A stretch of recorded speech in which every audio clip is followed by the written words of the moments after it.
പാകിസ്ഥാന് വേണ്ടി ചാരവൃത്തി നടത്തിയ നാവികസേന ഉദ്യോഗസ്ഥൻ പിടിയിലായി. നാവികസേനയിലെ ക്ലാർക്ക് ഹരിയാന സ്വദേശി വിശാൽ യാദവിനെയാണ് ഇപ്പോൾ സൈന്യം കസ്റ്റഡിയിലെടുത്തിരിക്കുന്നത്. പാകിസ്ഥാൻ രഹസ്യാന്വേഷണ ഏജൻസിയിലെ ഒരു വനിതയ്ക്കാണ് ഈ യാദവ് വിവരങ്ങൾ ചോർത്തി നൽകിയത്. ആർ അച്യുതൻ ഡൽഹിയിൽ നിന്ന് വിവരങ്ങളുമായി ചേരും.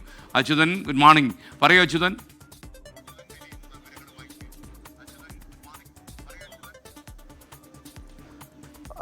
ഈ പാക് ചാരവൃത്തി നടത്തിയ നാവികസേന ഉദ്യോഗസ്ഥരെയാണ് ഇപ്പോൾ പിടികൂടിയിരിക്കുന്നത്. അതായത് ഈ ഉദ്യോഗസ്ഥൻ നിലവിലെ ഡൽഹിയിലെ നാവികസേന ആസ്ഥാനത്ത് ക്ലർക്കായി ജോലി ചെയ്യുന്ന ഈ ഉദ്യോഗസ്ഥൻ നാവികസേനയുമായി ബന്ധപ്പെട്ടിട്ടുള്ള ചില നിർണായകമായിട്ടുള്ള വിവരങ്ങൾ അത് ഈ പാകിസ്ഥാൻ രഹസ്യാന്വേഷണ ഏജൻസിയിലെ ഒരു വനിതയുമായി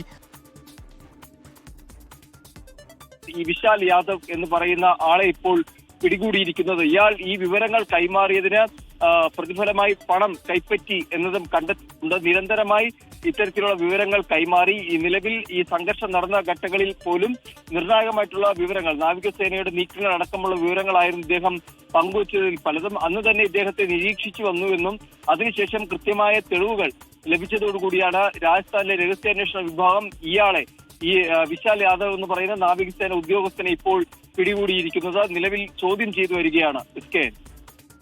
താങ്ക് യു.